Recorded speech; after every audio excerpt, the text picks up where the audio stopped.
জীবনে আপনি চাইলেও সবাইকে খুশি করতে পারবেন না। চলুন এই নিয়ে একটি পুরনো গল্প আছে, শোনা যাক। একবার একটা বাবা এবং ছেলে একটি গাধা নিয়ে একটি গ্রামের মধ্য দিয়ে যাচ্ছিল। তো হঠাৎ একদল লোকের সাথে দেখা এবং তারা বলল, দেখো দেখো, লোকটা কি বোকা, গাধা হাঁটিয়ে নিয়ে যাচ্ছে এবং তারাও কষ্ট করে হেঁটে যাচ্ছে।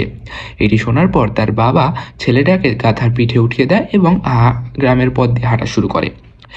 কিছু দূর যাওয়ার পর আর কিছু লোকের সাথে দেখা হয় এবং তারা বলে, দেখো দেখো, কি নিষ্ঠুর ছেলে, একটা যুবক ছেলে, সে গাধার পিঠে উঠে যাচ্ছে এবং তার বৃদ্ধ বাবাকে হাঁটিয়ে নিয়ে যাচ্ছে।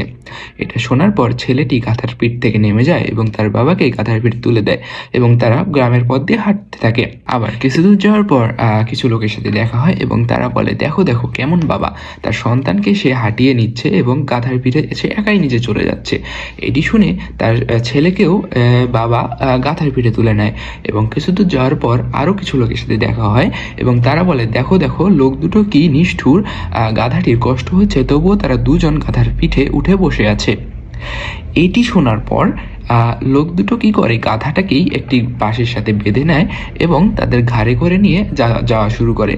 এবং কিছু দূর যাওয়ার পর আরও কিছু লোকের সাথে দেখা হয় এবং তারা বলে, দেখো দেখো, লোকগুলো কি বোকা, গাধাকে নিজেদের কাঁধে তুলে নিজেরা কষ্ট করে হেঁটে যাচ্ছে। এ থেকে আমরা কি শিক্ষা পেতে পারি? আপনি যাই করেন না কেন, মানুষকে খুশি করতে পারবেন না। তাই আমাদের মনে যা আছে, আমাদের যা করার মন চায়, আমাদের তাই করা উচিত। মানুষের কথা শুনে নিজের ইচ্ছার বিরুদ্ধে গিয়ে কোনো কিছু করা উচিত না বা করা ঠিক না।